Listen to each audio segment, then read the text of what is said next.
नमस्कार। संपादक सम्मेलन में आपका स्वागत है। मैं हूं मिहिर रंजन। हर शनिवार को अपने दर्शकों के लिए ये स्पेशल शो लेकर हम आते हैं। हर बार की तरह हमारे साथ बड़े संपादक भी हैं और बड़े मुद्दे भी। अब मुद्दे की बात हो रही है तो जैसे जैसे चुनाव आगे बढ़ रहा है, मुद्दे करवट ले रहे हैं। दूसरे दौर का चुनाव खत्म हुआ तो सुप्रीम कोर्ट के आदेश के बाद ईवीएम का जिन्न बोतल से फिर से निकल आया है। लेकिन जब से चुनाव का ऐलान हुआ है, एक मुद्दा कोर है जो लगातार चर्चा में है। उस मुद्दे के इर्द गिर्द दोनों पार्टियां घूम रही है। कांग्रेस के मैनिफेस्टो का हवाला देकर बीजेपी उस पर तुष्टीकरण की राजनीति का आरोप लगा रही है और कह रही है कि कांग्रेस की सरकार बनी तो दूसरों का हक छीनकर मुसलमानों को दे दिया जाएगा।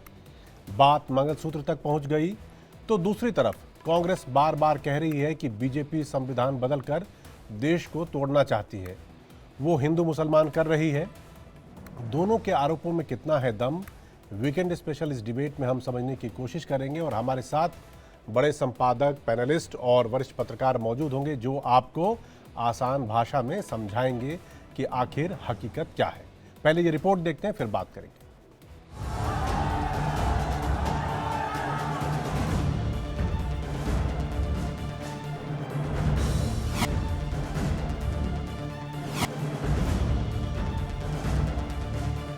दूसरे चरण के बाद चुनाव अब दिलचस्प मोड़ पर आ गया है। जानकारों का मानना है कि देश की दो सबसे बड़ी पार्टियों बीजेपी और कांग्रेस के पास एक एक हथियार है।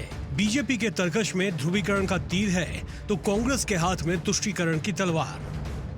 और पहले जब उनकी सरकार थी उन्होंने कहा था कि देश की संपत्ति पर पहला अधिकार मुसलमानों का है। इसका मतलब ये संपत्ति इकट्ठी करके किसको बांटेंगे? जिनके ज्यादा बच्चे हैं उनको बांटेंगे, घुसपैठियों को बांटेंगे। क्या आपकी मेहनत की कमाई का पैसा घुसपैठियों को दिया जाएगा? तुष्टीकरण के नतीजों का दशकों से दंश झेल रही कांग्रेस पार्टी पर बीजेपी इस कदर हमलावर है कि उसके पास बीजेपी के प्रहार का कोई काट नहीं मिल पा रहा है। लिहाजा कांग्रेस भी बीजेपी के ध्रुवीकरण की रणनीति और राजनीति को कमजोर करने की पुरजोर कोशिश कर रही है। बीजेपी के एमपी ने कहा कि जैसे ही हम चुनाव जीतेंगे, मैच फिक्स करके 400 सीटें जीतेंगे, वैसे ही हम संविधान को बदल देंगे, संविधान को रद्द कर देंगे। यह लड़ाई संविधान को बचाने की लड़ाई है। हमारा कंपटीशन चाइना से है।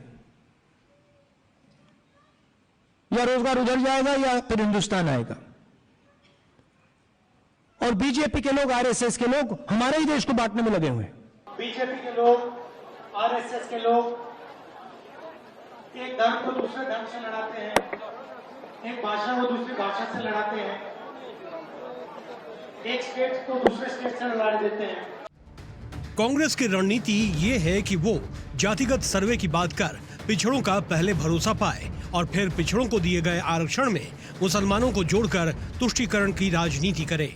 हम लोग मुस्लिम के खिलाफ नहीं हैं, बट हम लोग माइनॉरिटी अपीजमेंट के खिलाफ हैं। अपीजमेंट पॉलिसी का कोई अंत नहीं होता। ये जो कांग्रेस की पॉलिसी है कि आप ओबीसी रिजर्वेशन में भी आप मुस्लिम का एक कोटा बना देंगे, तो ये तो बहुत ही एक अन्याय होगा ओबीसी कम्युनिटी के साथ। कांग्रेस की दोहरी राजनीति को मोदी अपने चुनावी रैलियों में खुलकर उजागर करते रहे हैं। जिनको मनमोहन सिंह जी की सरकार ने कहा था कि संपत्ति पर पहला अधिकार मुसलमानों का है।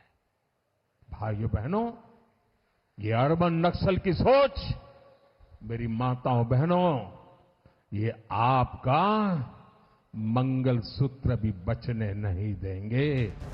तो सवाल ये उठता है कि विकास, रोजगार और जन सरोकार के मुद्दे से कहीं दूर से ये चुनाव ईवीएम से होते हुए क्या ध्रुवीकरण और तुष्टीकरण की लड़ाई पर जाकर खत्म होगा, जिसके नतीजे हमें 4 जून को दिखाई देंगे। Bureau report, India daily live. बहस की शुरुआत करेंगे उससे पहले हम चाहते हैं कि अपने संपादकों से, अपने मेहमानों और अपने पैनलिस्ट से आपको मिलवाएं। मेरे बाईं तरफ बैठे हैं अवधेश कुमार जी, अवधेश जी किसी परिचय के मोहताज नहीं, अक्सर आप डिबेट में इनको देखते हैं, सुनते हैं और इनकी राय समझते हैं। उसके बाद मेरे साथ विजय झा हैं, ये जनसत्ता.com के संपादक हैं और खबरों पर इनकी निगाह पैनी रहती है। मेरे राइट में इधर हर्ष रंजन जी हैं। हर्ष जी बड़े बड़े संस्थानों और चैनलों में संपादक रहे हैं और अभी खुल के ऐप के ये सब सीनियर संपादक हैं। और साथ में हाजी खान साहब हैं जो मुस्लिम एक्सपर्ट हैं, मुस्लिम मामलों के, कुछ भी जानना हो तो ये अपनी पक्ष अपनी राय रखते हैं। इसके अलावा हमारे साथ जल्द ही जुड़ेंगे रामकृपाल जी, रामकृपाल सिंह जो बड़े संपादक हैं, और अजय शुक्ला भी हमारे साथ थोड़ी ही देर में जुड़ने वाले हैं। सर, मैं ये जो बहस है, ये बात हो रही है कि इस चुनाव में तुष्टीकरण और ध्रुवीकरण, मैं इसको अभी के कॉन्टेक्स्ट मतलब 2024 के चुनाव में जो कुछ भी हो रहा है इसकी शुरुआत में 2004 से करना चाहूँगा और वहाँ से शुरू करते फिर 2024 में आएंगे। मेरा पहला सवाल अवधेश जी आपसे, 2004 में जब एनडीए की सरकार हट गई और उसके बाद यूपीए की सरकार आई, तो जो चुनाव के नतीजे थे वो मेरे हिसाब से थोड़े से सरप्राइजिंग थे। सरप्राइजिंग इन द सेंस ये कि कांग्रेस की सीट बढ़ी तो थी, वो 145 तक पहुंचे, लेकिन उसके साथ जो बढ़ोतरी जो सबसे मतलब कह लीजिए अहम सिग्निफिकेंस संख्या में थी, वो एक आरजेडी का, दूसरा बीएसपी का और तीसरा समाजवादी पार्टी का। अगर आप संख्या से देखिए तो बीएसपी की 5 सीट बढ़ी थी, समाजवादी पार्टी की 10 और आरजेडी की 17 सीट, 19, 36 और 24 इतने संख्या में उनके सांसद पहुंचे। क्या आपको लगता है कि ये वो वक्त था जब कांग्रेस को एहसास हुआ कि क्षेत्रीय पार्टियां उसका जो कोर वोटर है, उस कोर वोटर को उससे छीनकर अपने पास ले जा रहा है? उसके बाद वो घबरा गई और इसीलिए उसने जो तुष्टीकरण जिसकी बात आप कह रहे हो, जिसकी चर्चा आजकल हो रही है, एक रंगनाथ मिश्रा की रिपोर्ट और फिर उसके बाद सच्चर कमेटी की रिपोर्ट आई, इन दोनों की वहां से जो शुरुआत हुई, आपको लगता है आज जिस तुष्टीकरण को लेकर चर्चा और बहस हो रही है इसकी शुरुआत वहां से है? निश्चित रूप से कांग्रेस के अंदर ये सोच उभरी थी कि विशेषकर जो अल्पसंख्यक यानी मुसलमानों का वोट है वो हमसे कटने के कारण ही जो 3 बड़े राज्य हैं, उत्तर प्रदेश, बिहार और पश्चिम बंगाल, उसमें हम पीछे गए हैं और हमारा वोट क्षेत्रीय पार्टियों ने ले लिया है। तो अगर हमको फिर से राष्ट्रीय राजनीति में प्रभावी स्थिति में लाना है स्वयं को, तो मुसलमानों को के लिए हमको ऐसी नीतियां लानी पड़ेगी, अपने साथ जोड़ना पड़ेगा कि उनका वोट हमको प्राप्त हो। और इसीलिए आप देखेंगे कि एक पूरा ढांचा उस समय जब सरकार लौट के आई थी 2004 से, तो मुसलमानों की दृष्टि से नाम अल्पसंख्यक होता था, लेकिन मुसलमानों को, जिसको मुस्लिम परस्ती मैं कह सकता हूं, तुष्टीकरण कही अलग शब्द है, उसकी दृष्टि से एक ढांचा पूरा अलग अलग तरीकों से खड़ा हुआ। सच्चर समिति बनी, सच्चर ने अपनी रिपोर्ट दी और रिपोर्ट इतना भयावह था कि लगता था कि पता नहीं इस देश में मुसलमानों के अलावा इस देश में बाकी किसी के पास गरीबी और अशिक्षा और वैसी स्थिति नहीं है। फिर उसके बाद उसके आधार पर काम होना शुरू हुआ, अलग अलग कमेटियां बनी है। देश में पहली बार हमारे देश में अल्पसंख्यक मंत्रालय बना है 2006 में। अल्पसंख्यक आयोग को संवैधानिक दर्जा दिया गया है और साथ ही साथ जो इनकी जो संस्थाएं हैं, वक्फ है, बाकी है, उनको केंद्र से लेकर के राज्य के स्तर पर भारी प्रॉपर्टीज दी गई है। उसमें कई बार कानून को ताक पर रखा गया, जो सरकार बदलने के बाद वो सब चीजें टूटी है। मुसलमानों को अलग से आरक्षण देने की कोशिश हुई है। आप जानते हैं अभी फिर वही हुआ है। इस समय कर्नाटक की सरकार ने सारे मुसलमानों को एक मुश्त पिछड़ी जाति में अभी शामिल कर दिया है, 2B में शामिल करके और बता दिया कि इनको आरक्षण चाहिए।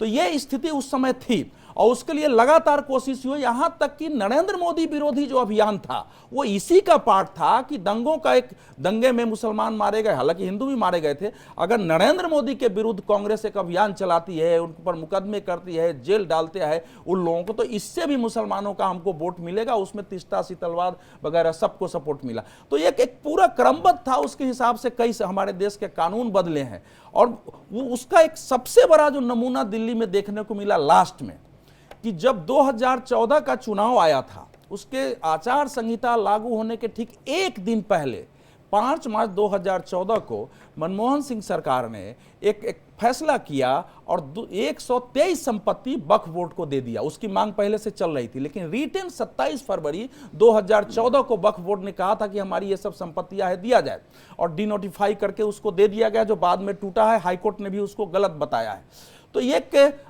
आंध्र की सरकार ने, आपको पता है कि 4% मुसलमानों को आरक्षण देने की कोशिश की, जो धीरे धीरे टूटा। तो फिर पिछड़े वर्ग के अंदर दो रंगनाथ मिश्रा कमीशन की आपने चर्चा की है। तो एक पूरा ढांचा था और इस समय भी लगभग इस समय चूंकि कर्नाटक में और तेलंगाना में दोनों जगह मुसलमानों का मेजॉरिटी वोट इस समय कांग्रेस को 2 राज्यों में मिला है, क्योंकि मुस्लिम जो नेता हैं या उनके जो धार्मिक नेता हैं उन लोगों ने अपने समाज में फैलाया है कि रीजनल पार्टी के साथ हम बीजेपी से नहीं लड़ सकते। ये बीजेपी को अभी भी दुश्मन मानते हैं, तो नहीं लड़ सकते, तो हमको नेशनल पार्टी के साथ जाना चाहिए। एक ट्रेंड है इस समय, तो उसमें वो आप इस समय कर्नाटक देखने के बाद कांग्रेस के अंदर यही धारणा बनी है। तो आप अगर घोषणा पत्र देखेंगे तो बहुत बुद्धि से उसमें शेड्यूल कास्ट, शेड्यूल ट्राइब्स और पिछड़ी जातियों के साथ बार बार अल्पसंख्यक शब्द की चर्चा होती है। बार बार लिखा हुआ है कि इनका सशक्तिकरण करेंगे, इनका फलाना करेंगे, जबकि मैं मानता ये हूं कि अनुसूचित जाति, जनजाति और पिछड़ी जाति के साथ मुसलमान क्लब नहीं किए जा सकते हैं। वो एक जाति व्यवस्था की देन है, उनका वो जो वंचित रहे हैं वो सामाजिक व्यवस्था की देन है। मुसलमानों ने इस देश में 500-600 साल तक अलग अलग तरह से शासन किया है, वो नवाब और जमींदार रहे हैं। तो वो उसको उसमें क्लब करने का मतलब है कि आप एक पिछड़े दरवाजे से फिर से उनको आरक्षण, बाकी सुविधाएं देने की कोशिश कर रहे हैं। तो इसीलिए इस समय जो संदेह पैदा हुआ है, कांग्रेस के वो जो प्रॉपर्टी का सर्वे है, संपत्ति का सर्वे कराएंगे और जिसका जितना हक उतना देंगे, तो उसमें ये भय पैदा हो रहा है कि संपत्ति के सर्वे का असल लक्ष्य क्या है। जी जी, ये बताइए हाजी खान साहब, ये जो कुछ भी कह रहे हैं, ये हक बराबरी चीज़ों के लिए कि उसको भी थोड़ा थोड़ा मिल जाए, ये सिर्फ और सिर्फ कांग्रेस के खाते से जो वोट खिसक गए, जो एमवाई कहते हैं मुस्लिम और यादव को लेकर, तो जो मुसलमानों का वोट उसके खाते से गया और क्षेत्रीय पार्टियों का जिस तरह से उदय हुआ, क्या सिर्फ और सिर्फ यही वजह थी जिस वजह से कांग्रेस ने किया है? और आप भी मानते हैं कि कांग्रेस ये जो कुछ भी कर रही है वो सिर्फ और सिर्फ वोट की राजनीति के लिए मुसलमानों के तुष्टीकरण का काम कर रही है? महेश जी, सबसे पहले तो आपको भी और देश के 130-135 करोड़ हिंदुस्तानियों को देखना होगा, जिसमें से 100 करोड़ हिंदुस्तानी आज आने वाली 24 तारीख, जो आने वाली 4 जून को हिंदुस्तान में सरकार चुनेंगे। उनकी जिम्मेदारी बनती है कि हमारे देश में 135 करोड़ हिंदुस्तानियों, चाहे भारतीय जनता पार्टी की सरकार हो, कांग्रेस की हो, समाजवादी की या अदर्स किसी की भी सरकार हो, वो हमारे देश के नागरिक है। मुसलमान क्या हिंदुस्तान के नागरिक नहीं है? 20 करोड़ हिंदुस्तानियों को आप नागरिक नहीं मानेंगे?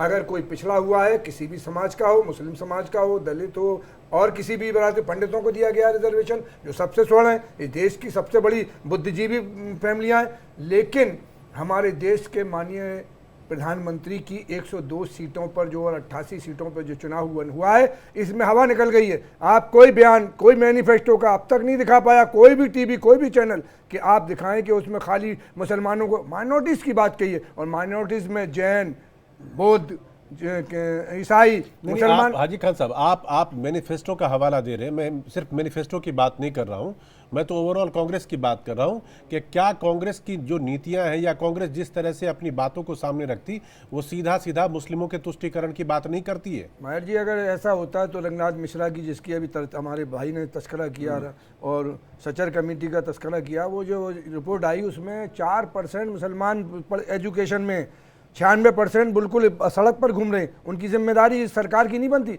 मैं कहता हूं देश का नागरिक किसी भी समाज का हो, वो देश की हिस्सेदारी में, देश की उन्नति में, विकास में, देश की आगे ले जाने में हर नागरिक की जिम्मेदारी बनती है। इसलिए मुसलमानों को भी एजुकेशन में आना है, कारोबार में आना है, ये खाली कांग्रेस की जिम्मेदारी नहीं है। भारतीय जनता पार्टी 10 साल सरकार रही, इन्होंने किसी भी जगह मुसलमानों के एरियो में जो 92 सीटें होती हैं मुस्लिम बहुल क्षेत्र, उनमें कोई स्कूल, हॉस्पिटल बनाया? ये बताना चाहिए सरकार को। हम ये कहेंगे आने वाले, आप अभी की बात कर रहे हैं, मैं कह रहा हूं कि ये बात जिसकी चर्चा हो रही है 2004, 2005, 2006 की है, जब रंगनाथ मिश्रा की कमीशन भी बना, फिर उसके बाद सच्चर कमेटी की रिपोर्ट भी आई। ये तब हुआ जब 2004 में UPA 1 सरकार आई थी। उससे पहले जो मेजॉरिटी ऑफ द टाइम 1947 से लेकर 2004 तक देखिए, अधिकतर टाइम शासन किसने किया? कांग्रेस की तो सरकार थी। कांग्रेस ने कहा, तो उसके बाद अचानक से छीन के दे दिया, उसके बाद अचानक से मंगलसूत्र छीन के कांग्रेस ने 2000, ये हाजी खान साहब 2004 में इसी अप्रैल मई के महीने में चुनाव हुए थे और उसके बाद सरकार बनी। फिर अक्टूबर में खट से जो है सच्चर कमेटी बन गई। फिर उसके तुरंत बाद जो है, मतलब अगले 2 साल में जितना जो कुछ भी हो सकता था मुसलमानों के सो कॉल्ड हित के लिए, उसको आप माइनॉरिटी नाम दे दीजिए, जो भी नाम दे दीजिए, उसका लब लुआब तो वही निकल के आया। तो ये नहीं लगा कि डेस्परेशन में तुष्टीकरण के लिए कि ये वोट जो मेरा भाग गया है उसको पकड़ने के लिए सारे कदम उठा राष्ट्र के नागरिकों को कोई काम कर रही है सरकार उसको तुष्टीकरण मान रहे हैं, तो ये आपकी जिम्मेदारी है। मैं तो कहता हूँ भारतीय जनता पार्टी को तुष्टीकरण करना चाहिए था मुसलमानों के लिए। ये एक MP नहीं दे सकते, एक MLA नहीं दे सकते, ये मुसलमानों को नुमाइंदगी सियासत में नहीं दे सकते, ये एजुकेशन में नहीं दे सकते। मौलाना मोहम्मद अली गौहर यूनिवर्सिटी आजम खान ने बनाई, वो उसके बाप की जागीर नहीं थी, वो हिंदुस्तान में रहने वाले हिंदू और मुसलमानों को फायदा पहुंचाती। आपने उस यूनिवर्सिटी को बंद कर दिया। इकबाल बंदूकची ने जो है सहारनपुर में एक यूनिवर्सिटी बनाई, आपने उसको बंद कर दिया। आप मुसलमानों का तुष्टीकरण, हिंदुओं को मुसलमानों को डराकर, हिंदुओं को डरा करके मुसलमान तो मतलब आप कह रहे हैं कि बीजेपी मुसलमानों को टारगेट करती है, यही कह रहे हैं ना आप? सीधा नहीं, सीधा मैं ये नहीं कह रहा, मैं अच्छा। कह रहा हूँ उनकी जिम्मेदारी बनती है कि हर नागरिक, मुसलमान, हिंदू, सिख, ईसाई, 100 करोड़ हिंदुस्तानी, 135 करोड़ हिंदुस्तानियों को उन्हें काम करके दिखाना चाहिए, चाहे वो कांग्रेस हो या चाहे भारतीय जनता पार्टी हो। यही तो हुक्मरानी होती। और एक बात आपको बता दूं कि जैसे हमारे भाई कह रहे हैं 500 साढ़े 500 साल मुसलमानों ने इस मुल्क में हुक्मरानी की, 75% उनके यहाँ मिनिस्टर हिंदू भाई हुआ करते थे। ऐसे नहीं हुक्मरानी की जाती, हुक्मरानी की जाती है दिलों को जोड़कर, दिलों को मिलाकर। और आज हाल क्या है कि आज हमारे मुल्क में अफरा तफरी, हिंदू और मुसलमान नफरत, ईद मिलन खत्म, होली मिलन खत्म, बकरीद मिलन खत्म, दिवाली मिलन हम करते थे ऐलान होली मिलन में। चलिए मैं हाजी खान साहब, मैं हरजी से पूछता हूँ, हरजी ये बताइए, एक मिनट और कहते जी प्लीज बताइए। आज चमन की बर्बादी में किसकी साजिश शामिल है? पतझड़ को इल्जाम न दो, माली फूल का कातिल है। जो माली होता है वही चमन को संभाल के रखता है, और माली अगर चमन को नहीं संभाल पा रहा तो वो उसकी जिम्मेदारी है कि वो देश को नहीं चला पा रहा। हरजी आप ये बताइए, जो हाजी खान साहब कह रहे हैं कि अब तो ईद मिलन, होली मिलन, ये सब कहीं कुछ बचा नहीं, वो तो सांप्रदायिकता के रंग की बात हो रही है और मुसलमानों के तुष्टीकरण जैसी कोई स्थिति नहीं। आप इस राय से सहमत हैं क्या? जी, मैं बड़े गंभीरता से मिहिर इनकी बातें सुन रहा था और बड़े अदब के साथ मैं ये निवेदन करना चाहता हूँ। दो चीज़ें इन्होंने कहीं, एक तो कि जो 20 करोड़ देश के मुसलमान हैं उनके लिए सरकार को, नरेंद्र मोदी जी को अलग से कुछ करना चाहिए, उन इलाकों में हॉस्पिटल और ये बनानी चाहिए। मैं अपनी बात यहाँ से शुरू करता हूँ। देश के किसी भी सरकारी अस्पताल में आप जाएं और ग्राउंड रिपोर्ट पे हम लोग रहते हैं, मैं वहाँ ग्राउंड रिपोर्ट की बात कर रहा हूँ, चाहे वो दिल्ली के एम्स में जाएं, राम मनोहर लोहिया अस्पताल में जाएं, किसी भी सरकारी अस्पताल में जाएं, और आप वहाँ के OPD में देखेंगे कि मुसलमानों की संख्या बराबरी पर ही नहीं, जो पेशेंट हैं ज़्यादा हैं वहाँ पर। अच्छा, ठीक है, ज़्यादा है, मैं आंकड़ों के साथ आपको बता रहा हूँ, ज़्यादा है। तो मुझे नहीं लगता है कि कहीं देश में किसी मजहब के नाम पर कोई, या वहाँ उनकी बहुतायत है किसी ख़ास इलाके में, वहाँ खोला जाए। मुझे लगता है देश के लिए खोला जाना चाहिए, और एम्स जैसे अस्पताल पूरे देश में खुले हैं। एक दूसरी चीज़ ये, अभी सिविल सर्विसेज के रिज़ल्ट आए हैं, आपने देखा होगा उसमें काफ़ी ऐसे लोगों ने भी 51 मुसलमानों ने क्वालिफाई किया, लेकिन उनमें से जब वो एग्ज़ाम दे रहे थे तो शायद ये सोच के नहीं दिया होगा, या कॉपी उनकी ये सोच के नहीं जांची गई होगी, जो सफल उम्मीदवार उतरे तो वो उतरे। अब वो बेशक, जैसे अभी इन्होंने कहा कि वो जामिया से थे, तो ये सोच जो है ना, मुझे लगता है मिहिर थोड़ी सी बदलने की जरूरत है। तो उसमें ये कहने की जरूरत नहीं कि वो जामिया से थे या दिल्ली विश्वविद्यालय से थे या IIT से। क्योंकि ये सोच क्या है कि ये जो आप जब एज ए पेरेंट ये सोचेंगे तो आपकी जो अगली पीढ़ी होगी वो उसी सोच के साथ बढ़ेगी। दरअसल मुझे ये लगता है कि चाहे वो कांग्रेस की सरकार हो या बीजेपी की सरकार रही हो, देश में मुसलमानों को कभी किसी सरकार ने किनारे नहीं किया। हाँ, अलबत्ता कांग्रेस की सरकार, जो अवधेश जी बता रहे थे, मैं वहाँ से काफ़ी सहमत हूँ कि वोट बैंक की तरह इनका इस्तेमाल ज़रूर किया गया है, और कई मुसलमान नेता ऐसे हैं जो ये मानते हैं कि हाँ, हम कांग्रेस के द्वारा इस्तेमाल किए गए सिर्फ वोट बैंक के लिए। क्योंकि जब आप किसी को बहुत ज़्यादा प्रोत्साहित कर देंगे तो पीढ़ी दर पीढ़ी क्या है कि वो पढ़ाई में, शिक्षा में, कमाई में, अर्थव्यवस्था में उतना कंट्रीब्यूट नहीं कर पाएंगे। और यही वजह है कि वहाँ आप देखेंगे कि परसेंटेज के हिसाब से गरीबी भी ज़्यादा है और थोड़ी सी चिंताएं भी उसको लेकर ज़्यादा है। लेकिन जो आज आपका मुद्दा है, वो मुद्दा बिल्कुल ये सही है कि 2004 के चुनाव में जब कांग्रेस ने ये देखा कि जो रीजनल पार्टीज़, खास करके हिंदी बेल्ट की जो पार्टीज़ हैं वो ज़्यादा जा रही हैं, तो बल्कि मैं इसके आपको 20 साल और पहले ले जाऊंगा। 80 के दशक के अंत में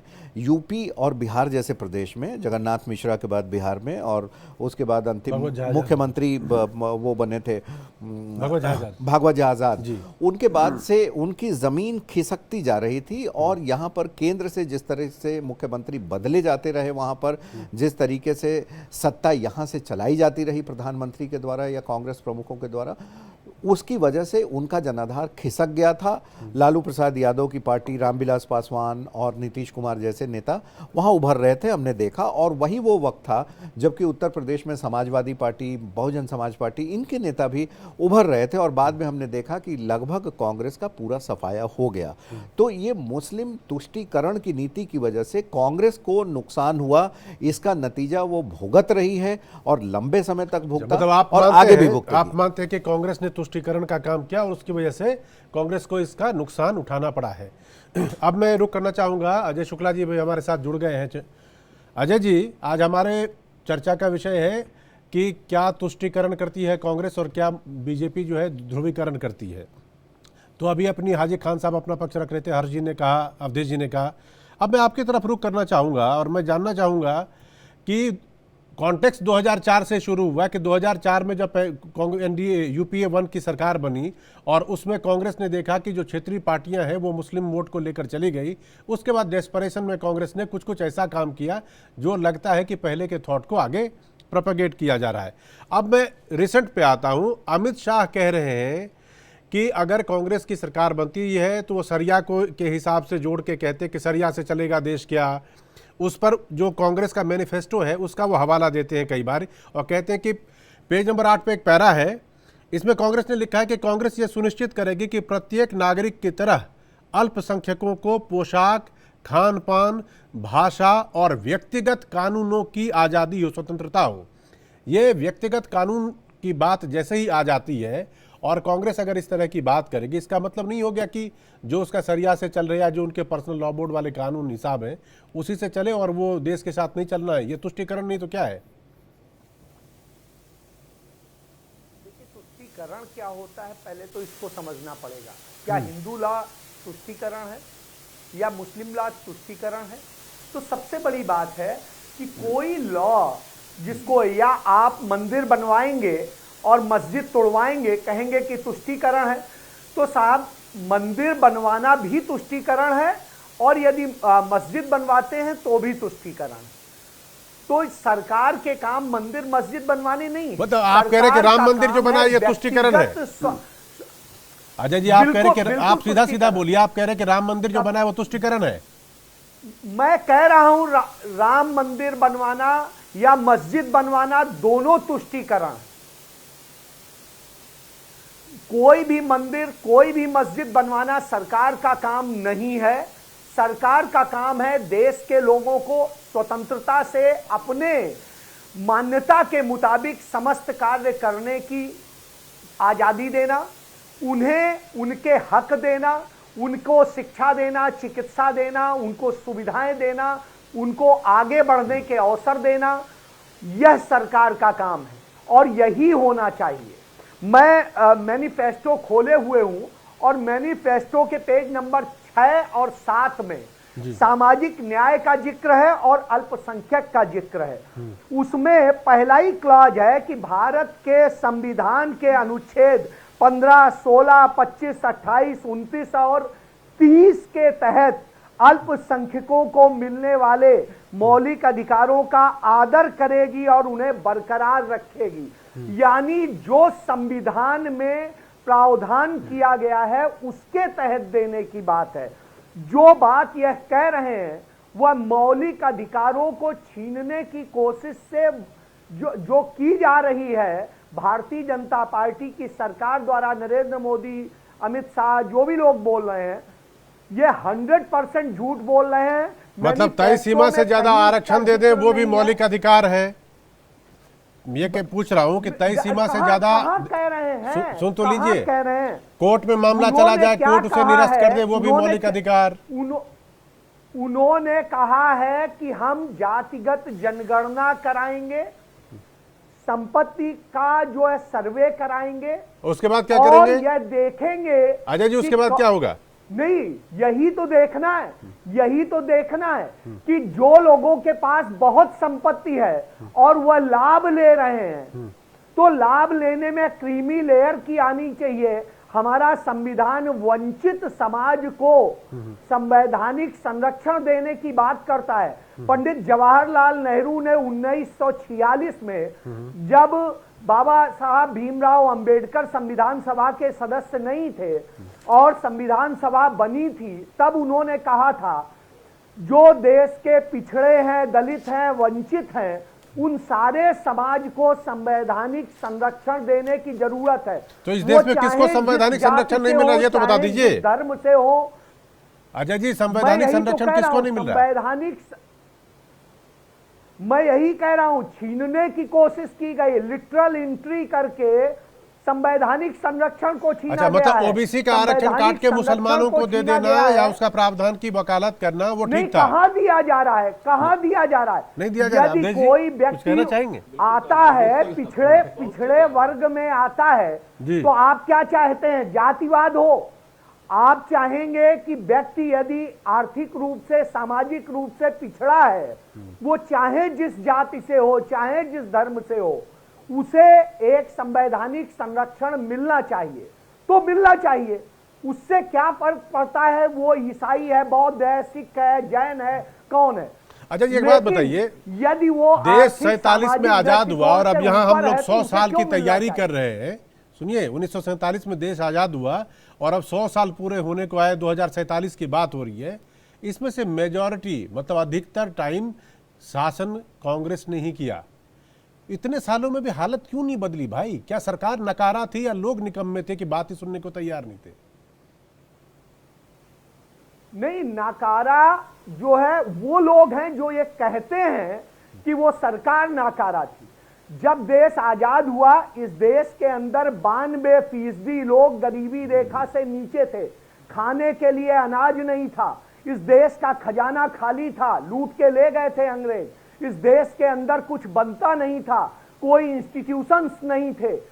उस समय इस देश को, जिस समय कांग्रेस ने 2014 में छोड़ा, उस समय इस देश के अंदर सिर्फ 32% लोग रह गए थे जो गरीबी रेखा पे थे और बाकी लोगों की स्थिति सुधर गई थी। और हालत ये है कि इस देश के अंदर IIT, IIM, एम्स, सारे सब चीजें बन के तैयार हो गई थी। तमाम स्पेसिफिक इंस्टीट्यूट्स बन गए थे।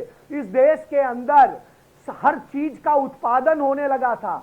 जहां सुई नहीं बनती थी वहां हवाई जहाज। सुनिए ना अजय जी, आपकी सारी, मैं एक चीज ये कहना चाह रहा हूँ, सुनिए, मैं आपकी बात से ही निकालते हुए कि देश में IIT बन गया, अच्छे अच्छे इंस्टीट्यूशंस बन गए, चीज़ों का विकास हुआ, सब कुछ बिल्कुल सही, तो फिर मुस्लिम या जो अल्पसंख्यक जिनकी बात आप कर रहे हैं वो पिछड़े हुए क्यों रह गए? आपकी ही सरकार की तो जिम्मेदारी थी। कह रहा हूं कि जो लोग पिछड़े रहे उसकी वजह बता रहा हूं कि जब 1977 में सरकार बदली तो उसके बाद में जो नीतियां अपनाई गई उसके कारण जब 80 में सरकार फिर बदली तब के बजट में देखिए भारत, मतलब वो 3 साल की सरकार के चलते पूरा चौपट हो गया, ये कह रहे हैं आप? 3 सरकार में, मतलब सुनिए ना, 47 से 77 तक 30 साल का कोई मायने नहीं, लेकिन 77 से 80 के बीच में गड़बड़ हो गया। आगे जा रहा था, वो नीचे गिर गया, एकदम से नीचे गिरा। अच्छा। और उसके बाद फिर संभाला गया तो 1989 में जब सरकार फिर बदली तो 91 में यह नौबत आ गई कि सोना मैं गिरवी कभी रखना किसी पड़ा। पर व्यक्तिगत टिप्पणी नहीं करता हूं जी, लेकिन मैं एक पंक्ति जरूर कह सकता हूं कि जो कुछ अजय शुक्ला जी ने कहा है वो निहायत ही, उसमें 99% बातें तथ्यों से परे हैं। तथ्यों को नकारना है, जो नहीं है उसको हाँ करना है, जो है उसको न कहना है। मैं कुछ उदाहरण दे रहा हूं। देखिए, हम लोग जो बात कर रहे हैं मुसलमानों के विरुद्ध नहीं है, 20 करोड़ 21 करोड़ आबादी अगर विकसित नहीं होगी, शिक्षित नहीं होगी, मुख्य धारा में नहीं रहेगी, तो वो देश विकसित नहीं करेगा। नहीं, सुनिए तो नहीं, एक सेकंड, अरे अजय जी आपने बोल दिया भाई 77 की सरकार को भी घेर लिया आपने, इतनी बड़ी क्रांति देश में हुई थी उसको भी घेर दिया। तो मुसलमानों के विरुद्ध का विषय नहीं है, हम पार्टियों की नीति पर चर्चा कर रहे हैं इस समय की जो पार्टियों ने नीति अपनाई है वो क्या देश के हित में है, वो क्या तुष्टीकरण है, उससे क्या मुसलमानों को वाकई लाभ हुआ है, लाभ होगा। मूल विषय यहाँ ये है। अरे जरा शांत हो जाइए भाई, बीच में मैं नहीं बोलता हूँ। अजय जी आपको फिर बात बोलने का मौका देंगे, पहले जरा अवधेश जी को पूरा करवा लेते हैं। ऐसा है, देखिए कर्नाटक की सरकार ने जो 4% आरक्षण मुसलमानों को दिया था वो पिछड़े वर्ग में से काट कर ही दिया था, पहली बात। अब सेकंड बात, आपको कुछ मैं आंकड़े दे रहा हूं। अभी पिछड़ा वर्ग आयोग ने 3 राज्यों का स्टडी करवाया, बिहार, पश्चिम बंगाल और राजस्थान। तो पश्चिम बंगाल में इस समय 179 जातियां पिछड़ी जाति में शामिल है। जरा ध्यान से सुने पूरा देश, उसमें 118 केवल मुस्लिम जातियां हैं, हिंदुओं की जातियां केवल 61 है। जब नरेंद्र मोदी सरकार ने केंद्रीय पिछड़ा वर्ग, राष्ट्रीय पिछड़ा वर्ग आयोग को संवैधानिक दर्जा दिया तो राज्यों को अधिकार दिया कि आप पिछड़ी जाति की सूची अपने अनुसार बढ़ा और घटा सकते हैं। ममता बनर्जी ने 71 जातियों को शामिल किया जिसमें 65 जाति केवल मुसलमानों की थी। जब पिछड़ा वर्ग आयोग ने लिखा है कि भाई ये जाति गई कहां है हिंदुओं की, तो कहा कि सबने धर्म परिवर्तन करके इस्लाम ग्रहण कर लिया है। ये रिटर्न है पश्चिम बंगाल की। जब फिर पूछा गया कि कहां कर लिया है, जगह बताएं, तो इसका पता नहीं है। और 3 स्टेट के बारे में उस समय ये आया है कि पिछड़े वर्ग के आरक्षण का राजस्थान में, बिहार में और पश्चिम बंगाल में 80% हिस्सा मुसलमानों के पक्ष में जा रहा है। ये है एक आंकड़ा जिसको समझने की जरूरत है।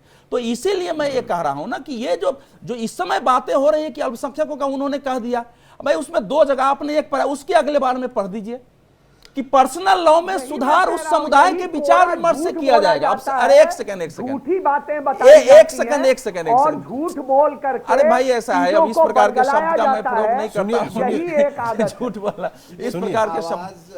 अवधेश जी ऐसा है कि मैं एक लाइन बोलूंगा, आवाज ऊंची कर लेने से वो तथ्य नहीं बन जाते हैं, पहली चीज है। दूसरी चीज ये है कि देखिए चर्चाएं तो मुद्दों पर हो, चर्चाएं डेटा पर हो। अब आप अजय जी ये कह रहे हैं कि 77 तक कुछ नहीं हुआ और जो बहुत ढीली ढाली सरकार जो स्वयं गिर गई आपसी टकराव की वजह से मोरारजी देसाई की, 80 में फिर आ गए और उसके बाद 89 तक रहे कांग्रेस की सरकार, फिर 10 साल इधर रहे, तो उसमें कुछ नहीं हुआ। लेकिन झटका लग गया सिर्फ उसी 3 साल में और झटका लग गया इसी 10 साल में। कांग्रेस को, भारतीय जनता पार्टी को बधाई देना चाहिए, नमस्कार करना चाहिए कि 10 साल के शासन के बाद जो उनका मैनिफेस्टो अभी आया है और जिसकी चर्चा आप कर रहे हैं कि जातिगत जनगणना कराएंगे और तमाम चीज़ें, ये ड्रिवेन बाय बीजेपी है। वरना ये काम तो कांग्रेस इतने सालों तक रही, क्यों नहीं करा दी? पार्लियामेंट में विरोध में बोला था। नहीं, इसको ध्यान दीजिए, 2011 में यूपीए सरकार में ये आवाज उठी थी कि जातिगत जनगणना कराई जाए। अंत में जब उसका पी चिदम्बरम सहित लोगों ने विरोध किया गृह मंत्री, तो प्रणब मुखर्जी की अध्यक्षता में एक मिनिस्टरों की एक समिति बनी थी। उसने कहा कि भैया जाति जनगणना करना ठीक नहीं है, लेकिन आप जातिगत सर्वे करा सकते हैं। तो जनगणना कराई गई थी, लेकिन वो जनगणना आयुक्त के द्वारा ना करा करके वो ग्रामीण विकास मंत्रालय के तहत कराया गया था। 4,600 रुपए उस पर खर्च हुए थे, लेकिन यूपीए सरकार उसको जारी नहीं कर सकी। जब नरेंद्र मोदी की सरकार आई तो इन्होंने फैसला किया कि हम इसको जारी कर देंगे। आपको अगर ध्यान है तो बाजाप्ता अरुण जेटली ने प्रेस कॉन्फ्रेंस करके कहा कि हम जारी कर रहे हैं, गृह मंत्री राजनाथ सिंह ने कहा, लेकिन उसकी स्टडी के लिए जो कमेटी बनी अरविंद परगरिया के नेतृत्व में, तो फिर मैं कह रहा हूं कि फिर ध्यान से देश सुन ले।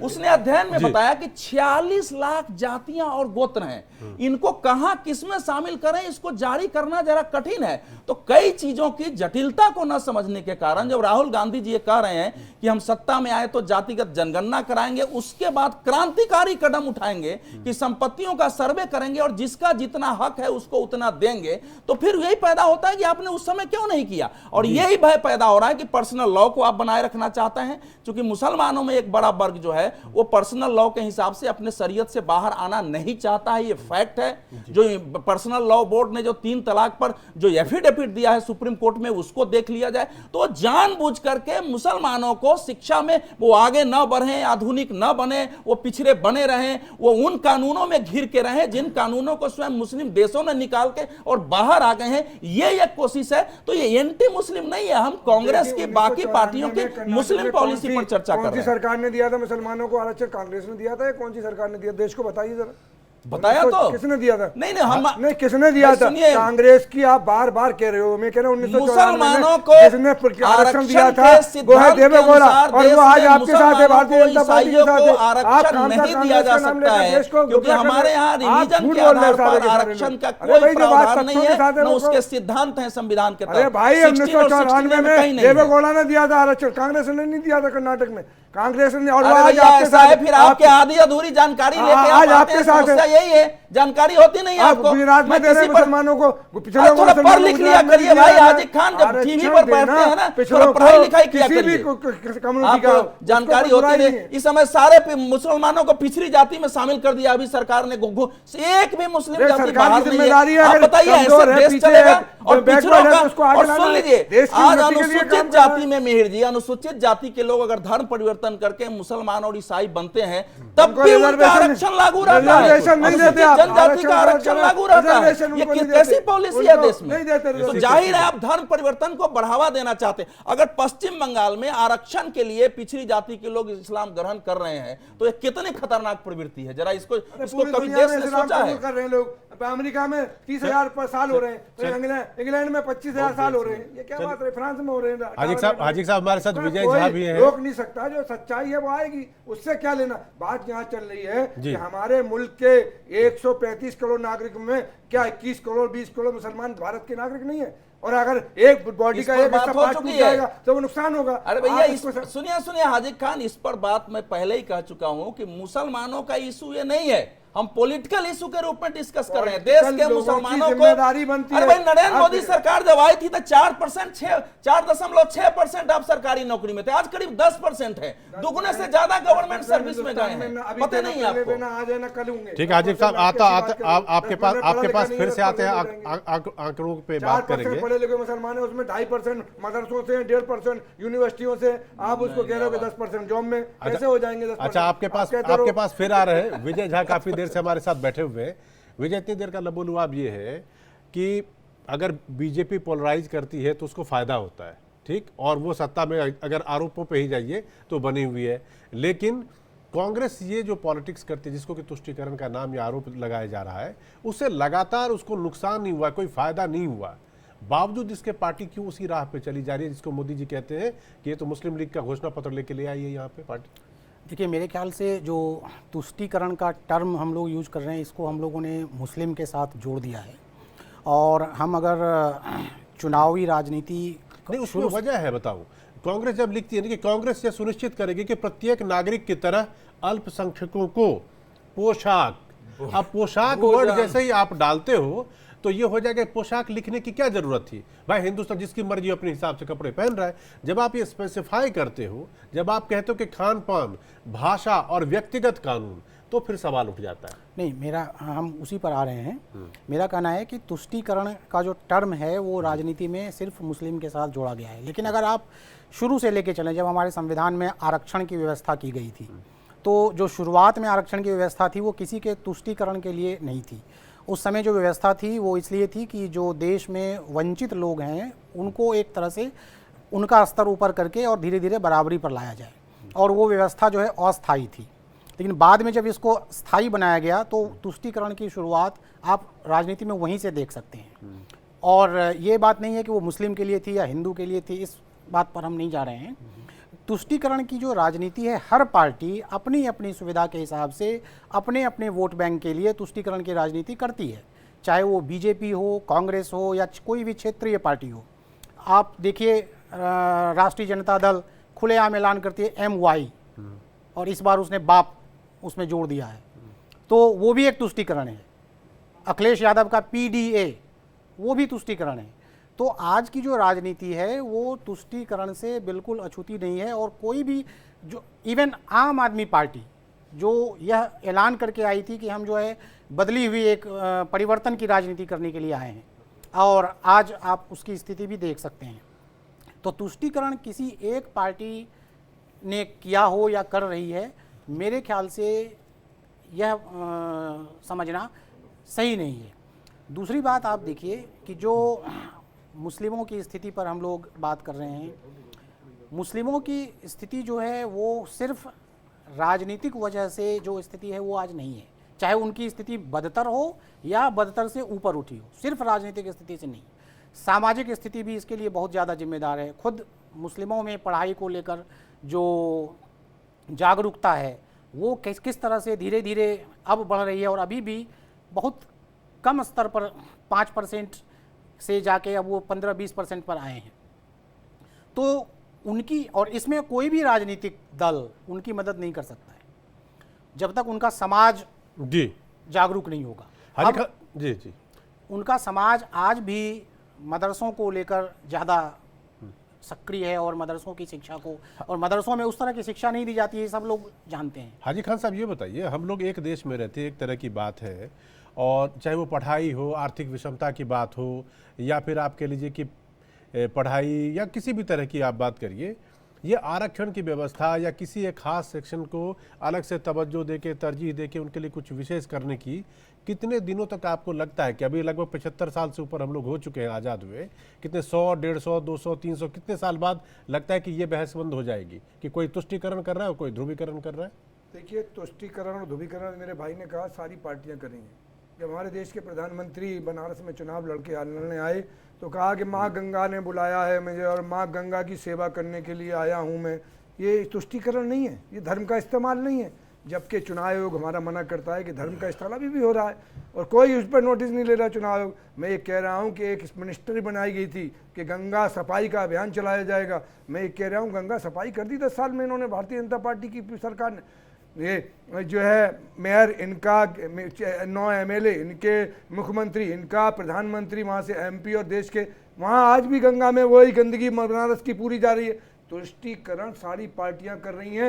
रही मुसलमानों के ऊपर भारतीय जनता पार्टी को अगर कांग्रेस कुछ देना चाहती है तो इनके पेट में दर्द हो जाता है। ये राष्ट्र के नागरिक नहीं मान रहे। और मैं ये कह रहा हूँ तुष्टीकरण आप भी कर रहे हैं, टीवी चैनल वाले भी कर रहे हैं। एक घंटे देश के प्रधानमंत्री को आप दिखा रहे हैं और विपक्ष के किसी एक नेता की तस्वीर आप नहीं दिखा रहे। आपका हाजी खान साहब सुनिए सुनिए सुनिए, आपने बड़ा गंभीर इल्जाम लगा दिया। हाजी खान साहब, आपने विपक्ष के किसी नेता को नहीं हाजी खान साहब सुनिए, ये तुष्टीकरण हाजी खान साहब इसलिए मैं कह रहा हूं, आप हमारा चैनल नहीं देखते, आप उठा के अभी देखिए। की बात कर रहा हूं मैं, फिर की पहले की ना आगे की कर रहा। अभी आपका 45 मिनट चैनल चल, विपक्ष के एक नेता को आपने नहीं दिखाया। वो देखिए सामने में राहुल गांधी चल रहे हैं, प्रधानमंत्री को दिखा रहे हैं। वो देखिए राहुल गांधी, वो स्क्रीन पे राहुल गांधी बैठे हुए दिख रहे हैं, मेरे सामने दिख रहे हैं। आप कह रहे हैं कि किसी नेता को नहीं दिखाते।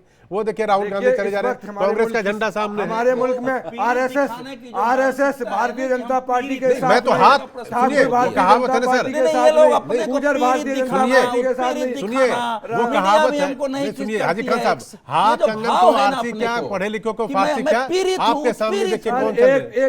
ये भाव हर जगह प्रकट होता है। नहीं आप, मैंने कहा कि आप सारे चैनल्स की बात कर रहा हूं मैं, खाली आपकी नहीं बात कर रहा। नहीं देखिए, आपने न्यूज चैनलों की बात की तो मैंने अपने चैनल का पक्ष आपके सामने रखा है। चाहे मुसलमान हो, दलित हो, पिछड़े हो, किसी की मेंटलिटी है हमारे देश में, कुछ मुस्लिम नेताओं के अंदर और समाज में भी पैदा करते हैं कि हम लोग पीड़ित है, हम लोग नेग्लेक्टेड हैं। मुझे एक चीज बताइए, मुझे हर जी आप बोल रहे हैं, उनके कार सच्ची बात कर दी। 92% गरीबी नहीं थी जब देश आजाद हुआ। 92% गरीबी थी। हाँ बिल्कुल, देख लीजिए डाटा है, आप देख लीजिए। अरे भैया ऐसा, हम ये कह रहे हैं, मैं 100% गरीबी मान लेता हूँ। 92 छोड़ो ना भाई, अरे आप पता, नवाब हैदराबाद ने 100% गरीबी मान लेता हूँ उस समय जंग के दौरान। अरे भाई 100% मान लेता हूँ, लेकिन 77 तक तो सरकार थी ना। 77 के आपको 71 में गरीबी हटाओ का नारा देना पड़ता है। क्यों देना पड़ता है? 92% छोड़ दीजिए, मैं मान लेता हूँ। 10 साल मनमोहन सिंह ने सरकार चलाई है। 100 साल का जब इतिहास में जिंदा रहूं या मर जाऊं, 100 साल की गारंटी किसी की नहीं है, लेकिन 100 साल के जब बाद भारत का इतिहास लिखा जाएगा तो मनमोहन सिंह के 10 साल इस देश के गोल्डन पीरियड लिखा जाएगा, जिसमें किसान, गरीब, कारोबार, बिजनेसमैन सारे उससे पहले नरसिंह राव ने भी अच्छा काम किया। जो आप कह रहे हो मैं उसमें बात अभी चल रही है 2 सरकारों की। अजय जी और मनमोहन सिंह ने ठीक है, बोलिए, 10 साल की सरकार में 10 भाषण नहीं दिए। हमारे देश के प्रधानमंत्री पहली राउंड में किया 21 भाषण दे आए और राहुल गांधी 7 भाषण दे रहे हैं।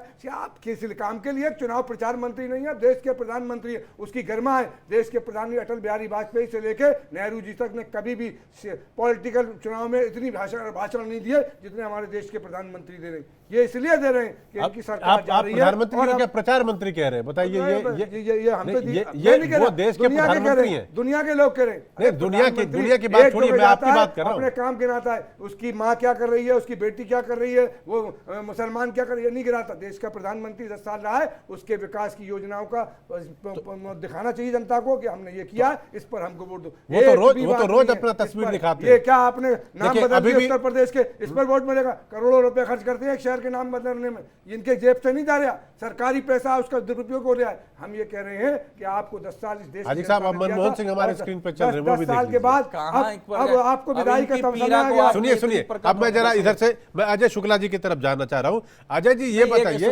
अजय जी के पास जाएंगे। तो अजय जी बता रहे हैं कि सरकार का काम मंदिर बनाना नहीं, निश्चित रूप से नहीं है। मुझे नहीं पता है कि इस देश में किस सरकार ने कौन मंदिर बनवाया है। ये जो अयोध्या का मंदिर, नहीं, अयोध्या का मंदिर जो है उसमें सरकार की भूमिका क्या हो सकती है? सरकार ने बनाया ही नहीं, क्या बजट से पैसे दिए गए? लोगों ने चंदा दिया है, एक ट्रस्ट बना है, उस ट्रस्ट ने मंदिर बनवाया है। मंदिर और मस्जिद सरकार ने नहीं बनवाए। वो सोमनाथ मंदिर जब बनाने की बात है तो गांधी जी ने पटेल को कहा कि बनाओ जरूर, लेकिन सरकारी धन से मत बनाओ।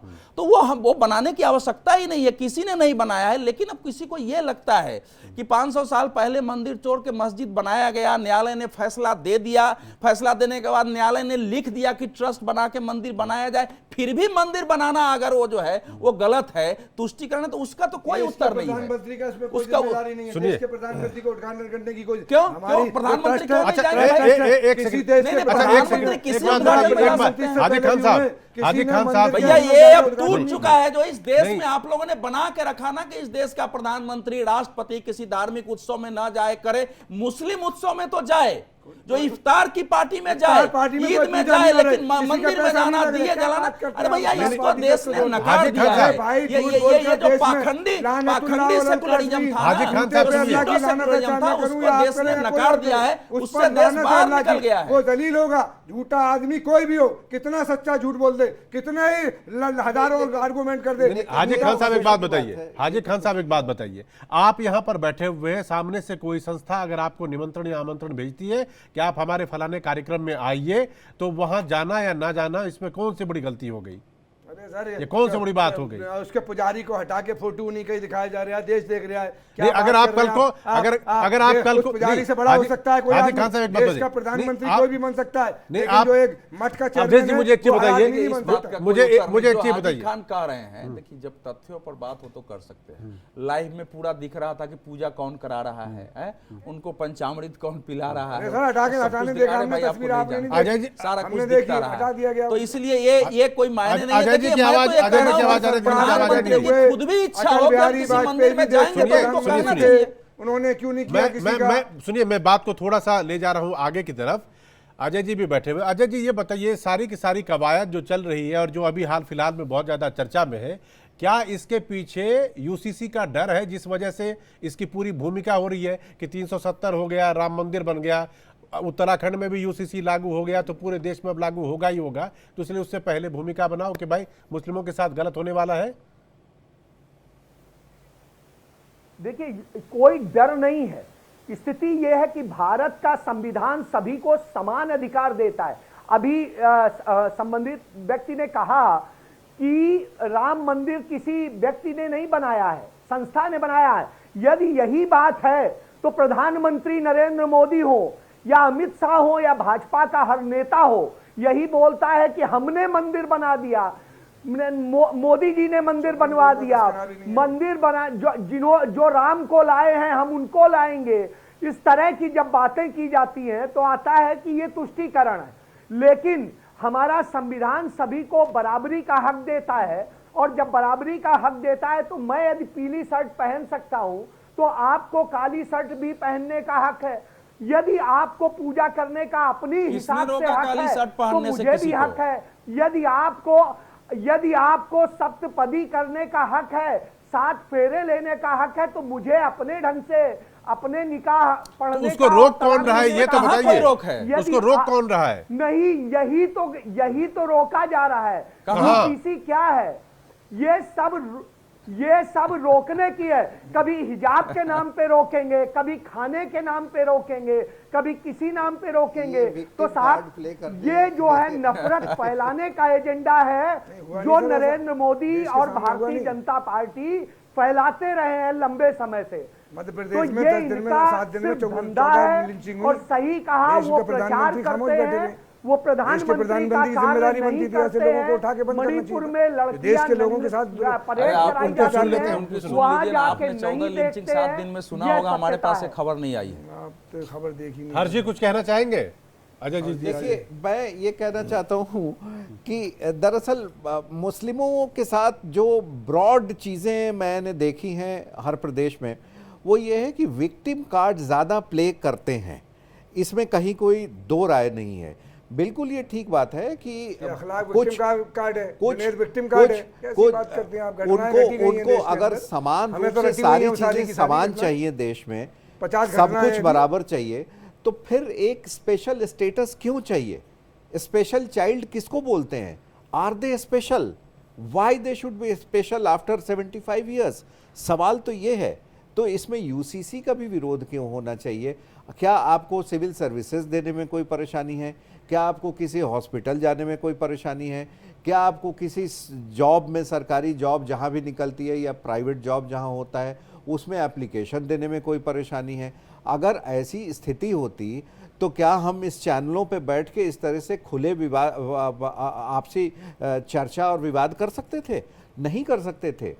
1 करोड़ लोग दुबई में जब जॉब कर रहे हैं सर, क्या हो गया? उससे क्या फर्क पे जो आया क्वालिफाइड होगा वो दुबई में भी कर लेगा, वो अमेरिका में भी कर लेगा। हिंदू हमारे देश के हिंदू भाई कर रहे हैं, क्या बात है? और क्या घरों कुछ में नहीं, इंडोजन ये देश और के हिंदू भाई कर रहे हैं वहाँ। में अगर कल हिंदू मुसलमान करा वहाँ से उनको भगे दिया मारा तो जाता है। और चूंकि अजय जी, चूंकि आज का विषय देखिए, तुष्टीकरण के साथ साथ ध्रुवीकरण भी खदेड़ है। देंगे। कैसे खदेड़ देंगे? भाई, अब भारत से उनकी अर्थव्यवस्था नहीं चलती है। आप उनसे आपको खुद पता नहीं है। दुबई के सुने सुने दुबई की अर्थव्यवस्था की मुख्य ताकत भारत में निहित है। क्यों नहीं? हम खदेड़ देंगे तो भारत कोई कमजोर देश नहीं है। इस प्रकार से धमकी टेलीविजन पर बैठ के मत दीजिए। आप भारत के नागरिक हो, आप कह रहे हैं कि वहां से खदेड़ देंगे वो। अरे भाई, आप कैसे बात कर रहे मुसलमान हैं? करोगे कैसे तो खदेड़ नफरत देंगे? की खदेड़ देंगे तो भारत दुनिया में कोई जाएगी। अलग देश है आप क्या? नफरत कि हम बेचोगे खदेड़ देंगे और तो बर्दाश्त नफरत कर पूरी देंगे? दुनिया में जाएगी। आपकी आप तरह खाली नहीं समझते है। हो कि अरब के हिंदुस्तान में मुसलमान, मुसलमानों की तौहीन कर दुनिया दी। देखिए, पूरी अरब के दुनिया में मुसलमानों में और इसका भारत, नफरत का पाकिस्तान, पैसा बांग्लादेश के हमारा मुसलमानों देश के कैरेक्टर में एकता और डिफरेंस अखंडता के है। यही साथ तो है। समस्या है। दुनिया में इस एकता के साथ रहना चाहिए और इस एकता की बात करेंगे।